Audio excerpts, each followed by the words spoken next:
Welcome to Babi's kitchen. பாபிஸ் கிச்சனில் இன்றைக்கி நம்ம உருளைக்கிழங்கு வச்சு ஒரு கிரேவி செய்வோம். அதுக்கு பேனை சூடு பண்ணிக்கிட்டுங்க. அடுப்பை ஆன் பண்ணி பேன் வச்சாச்சு.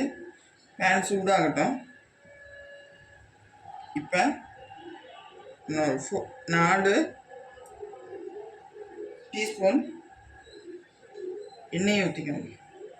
அதில்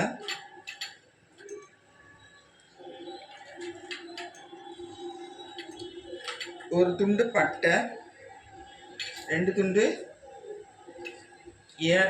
கிராம்பு, கொஞ்சோண்டு ஒரு அரை ஸ்பூன் பெருஞ்சீரம். நல்லா பொரிஞ்சு வருது. நேரத்தில் ஒரு பல்லாரி வெங்காயத்தை, பெரிய வெங்காயத்தை நீளமாக கட் பண்ணி வச்சுங்க. அதை சேர்த்துடணும்.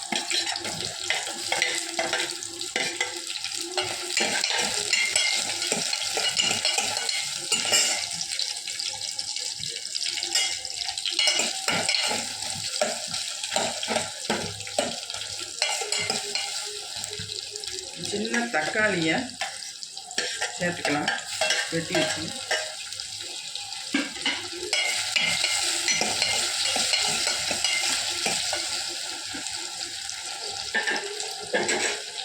நல்ல வதங்கட்டும். அதில்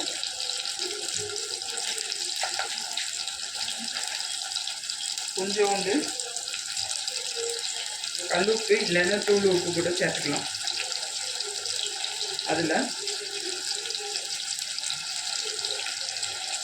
1 ஸ்பூன் குழம்பு பொடி, தனித்தனியாக மல்லிப்பொடி, சீரகப்பொடி தனித்தனியாக வச்சுக்கிங்கனாலும் சேர்த்துக்கோங்க.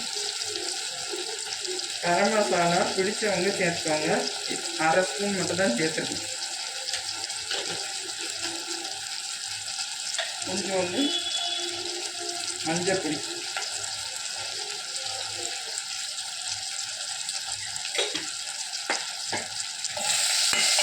நல்லா வதங்கணும்.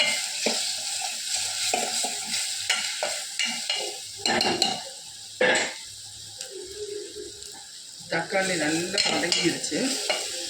இதில் 2 பெரிய சைஸ் உருளைக்கிழங்க அவிச்சு மசிச்சு வச்சுருக்கேன். அதை சேர்த்தணும்.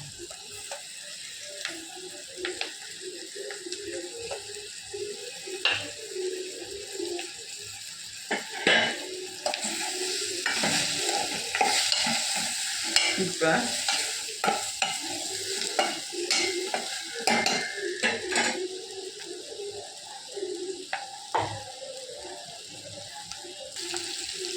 எண்ணெய் வேணுங்கிறவங்க கூட கொஞ்சம் நாள் சேர்த்துக்கோங்க.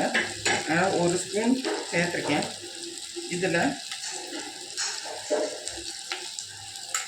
கிரேவி தக்கப்படி பொரிக்கடலை பொரிச்சு வச்சு சேர்த்துக்கோங்க.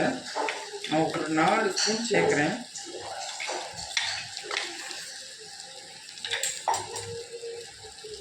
இதில்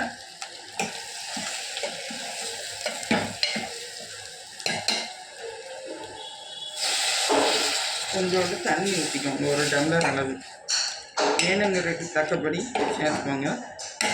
தாராளமாக சேர்க்கணும். 1 1.5 இல்லை 2 ஸ்பூன் டம்ளர் அளவு கூட தண்ணி சேர்த்துக்கலாம். பச்சை வாசனை போக இது கொதித்து வரணும். உப்பு காரம் எல்லாம் சேர்ந்து நல்லா வந்திருக்கு. இந்த ஸ்டேஜில் கொஞ்சம் தண்ணியாக வேணுங்கிறவங்க குருமா ஸ்டைலில் வச்சுக்கோங்க. நான் கட்டியாக தான் வச்சுருக்கேன். அதனால் இந்த ஸ்டேஜில் ஆஃப் பண்ணிடுறேன். பவுலுக்கு ட்ரான்ஸ்ஃபர் பண்ணிவிட்டு காட்டுறேன். கிரேவி சூப்பராக வந்திருக்கு. இதை சப்பாத்தி, பூரி கூட சர்வ் பண்ணலாம். மறக்காமல் லைக் பண்ணுங்கள், கமெண்ட் பண்ணுங்கள், சப்ஸ்கிரைப் பண்ண மறந்துடாதீங்க. இன்னொரு வீடியோவில் சந்திப்போம். Bye friends.